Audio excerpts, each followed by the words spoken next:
2024 के लिए मोदी ने 51% का लक्ष्य बीजेपी की टास्क फोर्स को सौंप दिया। इंडिया अलायंस अभी बैठकें ही कर रहा है।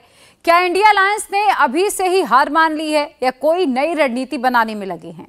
आखिर मोदी विरोधी इंडिया अलायंस के पास कितने वोट हैं? कहां पर वह मजबूत है? कहां एनडीए को टक्कर दे रही है? क्या 24 में इंडिया अलायंस 272 सीटों का आंकड़ा छू पाएगा या फिर से विपक्ष में ही जगह बनाएगा? आज इस रिपोर्ट में 543 सीटों का एनालिसिस कर सारे सिनेरियो हम आपको बता रहे हैं। आखिर मोदी विरोधी इंडी अलायंस के पास कितना वोट है? क्या इंडी अलायंस 24 में 272 के आंकड़े को छू पाएगा? कांग्रेस के साथ ममता, अखिलेश, लालू, नीतीश, केजरीवाल के आने से क्या फर्क पड़ेगा? 3 राज्यों में जीत के बाद 2024 में बीजेपी की वापसी की संभावना अभी से जताई जाने लगी है। वहीं विपक्षी गठबंधन इंडी अलायंस को लग रहा है कि बीजेपी के खिलाफ एकजुट होकर लड़ेंगे तो अभी भी उसे हराया जा सकता है। दरअसल 2019 में बीजेपी ने अकेले 37.36% वोट शेयर के साथ 303 सीट जीती थी। वहीं बीजेपी गठबंधन वाले एनडीए को 45% वोट शेयर के साथ 353 सीटें मिली थी। वहीं कांग्रेस को 19.49 वोट शेयर के साथ 52 सीटें मिली थी। वहीं इंडी में शामिल पार्टियों ने 37.5% वोट शेयर के साथ 144 सीटें जीती थी। विपक्षी गठबंधन इंडी को लगता है कि 2019 में एनडीए को 45% वोट मिले थे। ऐसे में पूरा विपक्ष मिलकर 55% वोट अपने पाले में कर लेगा और सरकार बन जाएगी। इसी वजह से इंडी गठबंधन के नेता बीजेपी कैंडिडेट के सामने विपक्ष का एक उम्मीदवार उतारने का फॉर्मूला बता रहे हैं। इसी फॉर्मूले पर सहमति बनाने के लिए इंडी गठबंधन की अब तक 4 बैठक हो चुकी है, लेकिन अभी तक ये फॉर्मूला बन नहीं पाया है। इसी वजह से देखने में आसान लगने वाला ये गणित इतना सीधा नहीं है। ये बात विपक्षी इंडी गठबंधन में शामिल पार्टियों के नेता भी स्वीकार करते हैं। विपक्षी इंडी गठबंधन की दिल्ली में 4थी बैठक से पहले जेडीयू के सीनियर नेता केसी त्यागी ने खुद स्वीकार किया कि बीजेपी अब बहुत मजबूत पार्टी बन चुकी है।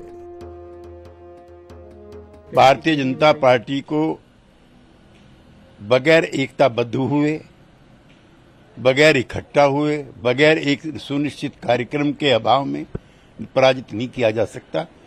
वो बहुत ही मजबूत पार्टी हो चुकी है। दरअसल 2019 में बीजेपी ने 21 राज्यों की 224 सीट पर 50% से ज्यादा वोट हासिल किया है। यूपी में 40, गुजरात में 26, मध्य प्रदेश में 25, राजस्थान में 23, कर्नाटक में 22, महाराष्ट्र में 15, बिहार में 14, हरियाणा में 9, झारखंड में 8, दिल्ली में 7, असम में 7, छत्तीसगढ़ में 6, उत्तराखंड में 5, पश्चिम बंगाल में 5, हिमाचल में 4, जम्मू कश्मीर में 2, अरुणाचल में 2, चंडीगढ़ में 1, पंजाब में 1, त्रिपुरा में 1 और गोवा की 1 सीट पर बीजेपी ने 50% से ज्यादा वोट शेयर हासिल किया।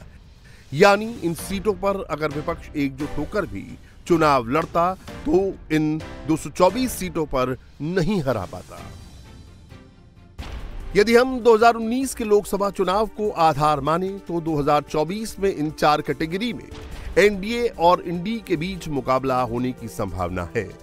कुल 543 में 375 सीटों पर बीजेपी के मुकाबले में रहने की संभावना है।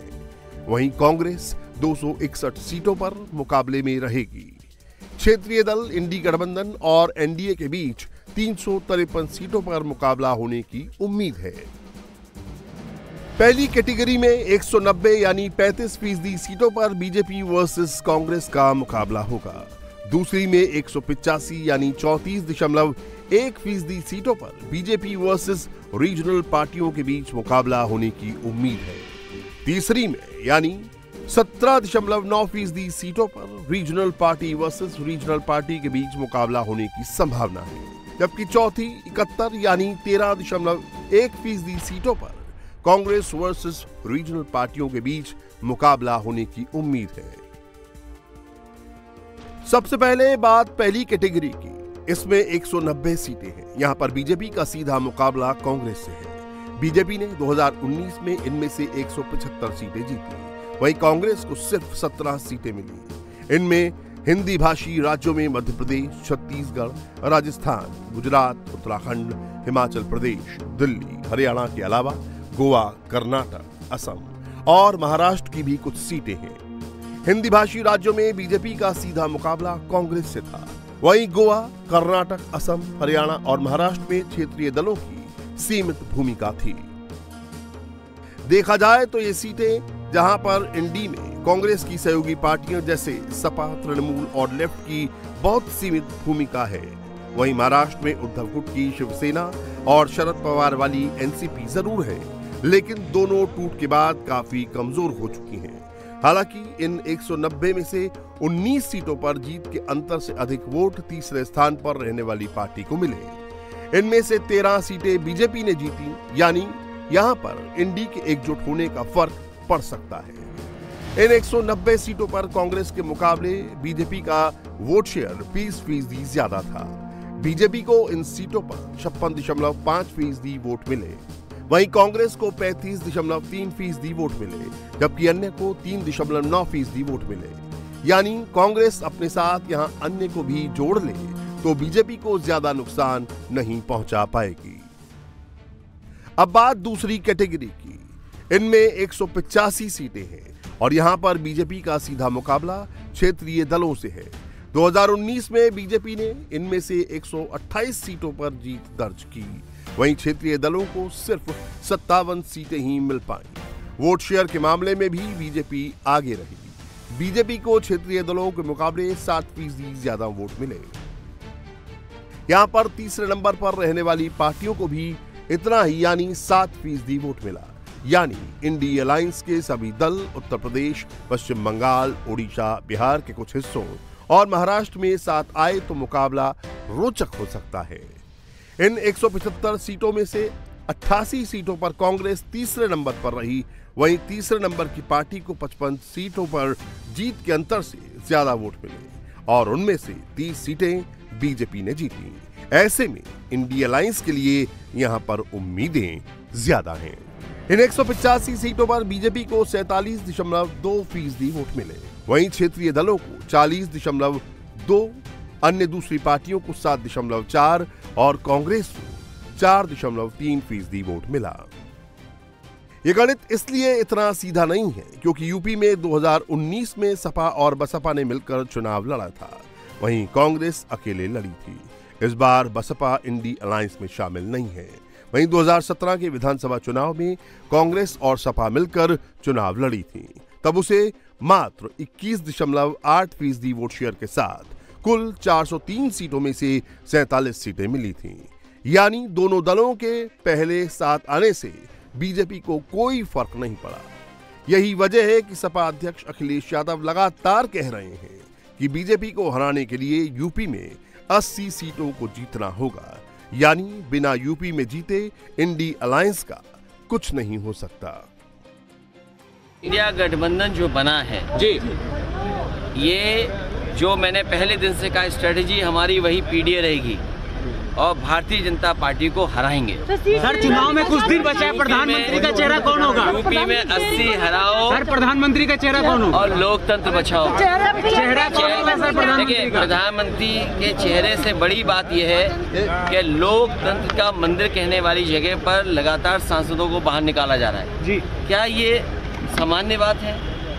भारतीय जनता पार्टी कोई बात सुनना नहीं चाहती। पश्चिम बंगाल में भी अगर तृणमूल, कांग्रेस और लेफ्ट साथ आ गए तो भी बीजेपी को हराना इतना आसान नहीं होगा। 2019 में भी पश्चिम बंगाल की 3 सीटों को छोड़कर सारा मुकाबला बीजेपी वर्सेस तृणमूल था। 2019 के चुनाव में कांग्रेस 5.67% वोट के साथ सिर्फ 2 सीटें जीती थी, वहीं तृणमूल ने 43.33% वोटों के साथ 22 सीटें जीती, जबकि बीजेपी को 40.7% वोट के साथ 18 सीटें मिली। हालांकि 2009 में तृणमूल और कांग्रेस ने साथ मिलकर लोकसभा चुनाव लड़ा था। तब तृणमूल ने 44.63% वोट के साथ 19 सीटें जीती थी। वहीं कांग्रेस ने 13.4% वोट के साथ 6 सीटें जीती थी। हालांकि अब परिस्थितियां बदल चुकी हैं और तब लेफ्ट से मुकाबला था, अब बीजेपी से है। यह तो हुई गणित की बात, लेकिन सबसे पहले तृणमूल, कांग्रेस और लेफ्ट में केमिस्ट्री बननी जरूरी है, तभी सीट शेयरिंग हो सकेगी। बंगाल में तृणमूल और लेफ्ट के बीच 36 का आंकड़ा है। इस बात को पश्चिम बंगाल की सीएम ममता बनर्जी भी स्वीकार कर चुकी है। उन्होंने भी कहा है कि सीट शेयरिंग का फॉर्मूला निकालना आसान नहीं है। It is after election, everybody will decide. I will not take any comments right now because there is a time, there is an opportunity to meet each other. So let us meet. 1-2 political parties may not agree, but majority of the political parties, if they are agreed for seat sharing 1-to-1, then automatically everybody will come together. It is not that easy. In principle, if you take a policy decision, then everything will run smoothly. It is my idea. Ma'am, do you think it's too late now? You should have. No, it is not late. Because TMC, you yourself in the Mumbai meeting had said that this should be done by October 15. Better late than never. We are ready. We are ready to fight inch and inch, every inch. Only our policy should be clear. 2019 में 71 सीटों पर कांग्रेस और क्षेत्रीय दलों के बीच मुकाबला था। इनमें से कांग्रेस ने 41% वोट शेयर के साथ 37 सीटें जीती। वहीं क्षेत्रीय दलों ने भी 41% वोट शेयर के साथ 34 सीटें जीती। वहीं तीसरे नंबर पर रही पार्टी को 12% वोट मिले। ये 71 सीटें तेलंगाना, पंजाब, तमिलनाडु, केरल और बिहार की कुछ सीटें हैं। इन 71 सीटों में 32 सीटों पर तीसरे स्थान पर रहने वाली पार्टी को जीत के अंतर से ज्यादा वोट मिले और उनमें से 21 सीटें कांग्रेस ने जीती। यानी यहां पर इंडी गठबंधन को फायदा मिलना सीमित है, क्योंकि बिहार और तमिलनाडु में कांग्रेस पहले से ही गठबंधन में है। बिहार में राजद और जेडीयू वाले महागठबंधन के साथ। हालांकि 2019 के चुनाव में जेडीयू नहीं थी। उसके आने से बिहार में इंडी गठबंधन को फायदा होने की संभावना है। वहीं तमिलनाडु में कांग्रेस का डीएमके के साथ गठबंधन है, यानी यहां पर इंडी गठबंधन इससे ज्यादा फायदा नहीं ले सकता। वहीं तेलंगाना विधानसभा चुनाव जीतने के बाद कांग्रेस को लोकसभा में भी यहां से उम्मीदें रहेंगी। 2019 में 97 सीटें ऐसी थी जहां पर क्षेत्रीय दल वर्सेस क्षेत्रीय दल का मुकाबला था। इनमें से 59 पर मुकाबला यूपीए बनाम एनडीए था। जीत और हार के बीच वोट शेयर का अंतर 15% था। वहीं तीसरे नंबर पर रही पार्टियों को सिर्फ 7% वोट मिले। कांग्रेस 9 और बीजेपी 5 सीटों पर तीसरे स्थान पर रही। दोनों पार्टियों को सिर्फ 3% वोट मिले। देखा जाए तो ये वो राज्य है जहां पर गठबंधन की बिसात पहले ही बिछ चुकी है, लेकिन पार्टियों में फूट से बहुत कुछ बदल चुका है। बिहार में एनडीए से जेडीयू अलग हो चुकी है। महाराष्ट्र में शिवसेना भी एनडीए से अलग हो गई थी, लेकिन महाराष्ट्र में शिवसेना ही 2 धड़ों में बंट चुकी है और शिंदे वाली शिवसेना बीजेपी के साथ है। वहीं एनसीपी में भी 2 फाड़ हो चुकी है। अजीत के गुट वाली एनसीपी भी बीजेपी के साथ है। वहीं शरद पवार वाली एनसीपी के साथ ही उद्धव की शिवसेना भी काफी कमजोर हो चुकी है। ऐसे में इंडी अलायंस को यहां ज्यादा फायदा होने की उम्मीद नहीं है। देखा जाए तो लोकसभा चुनाव को अब लगभग 4 महीने बचे हैं। वहीं इंडी अलायंस के नेता अब तक की 4 बैठकों के बाद भी किसी नतीजे तक नहीं पहुंच पाए हैं।